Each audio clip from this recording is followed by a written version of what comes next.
Hello, my dear friends. Welcome back once again. Same as the previous week, this week also I was completely normal. I will continue to talk about the rest of my lupus journey this week and one of the two near death experiences I had. I started my journey with roads jutted with hardships of lupus. Since I had some idea of my condition, as I had entered the third year of my graduation by then, I was in a composed state of mind and I didn't have more questions about the same.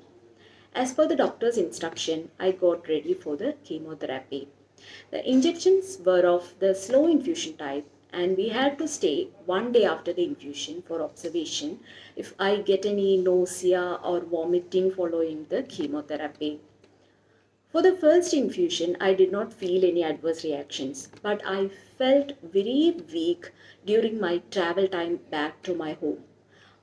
My train was supposed to come in the second platform, and seeing my weak condition, one of the food stall employees on the platform got a chair for me to sit while I waited for the train. Finally, I had to shout to my mother and uncle that I needed a taxi to get back to home, as it was impossible for me to travel in a train for nearly 3 hours. They were quite reluctant to accept the fact that I was weak physically, since they have never seen me acting so weak right from my childhood. Back at my home, I had to move to a separate room since doctors had cautioned me that my body was quite prone to infections because of the chemotherapy. My mother took utmost care by keeping clean my bedroom as well as the washroom and preparing separate food for me. Finally, it was time for my fifth dose of injection. The previous day, I had severe headache, and the last thing I remember is me sitting at my bed after being sick wildly. The next thing I remember is me lying down in a bed inside the ICU. When I became conscious, my nephrologist was there standing by my side. But when they heard my doubts, they came to the conclusion that I was disoriented and was in a confused state of mind while I was actually figuring out where I was. Later in the evening, during the visiting hours, my mother visited me and told that I had several furious attacks of fits or seizures the previous night of the day I was supposed to come for the fifth infusion, and they had to admit me to the medical college ICU. I became conscious after 2 days in the ICU itself. It took actually 2 more days for me to come back to complete normalcy after that to regain my complete consciousness.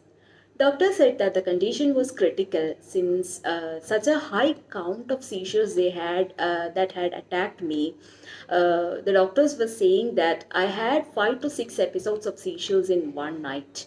And they told my mother and younger brother to let know to all my relatives that my condition was very critical.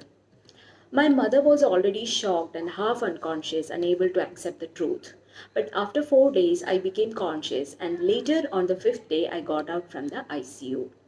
Doctors advised me to complete my sixth dose of injection as well before leaving for home since I got my brain also involved with lupus after my kidney. Finally, it took 2 more weeks to come back to home after becoming all fine. I completed my chemotherapy with so many medicines accompanied that would help me to sustain all the pain and adverse reactions. Next week, I shall talk about how another twist happened in between. See you next week. Until then, bye.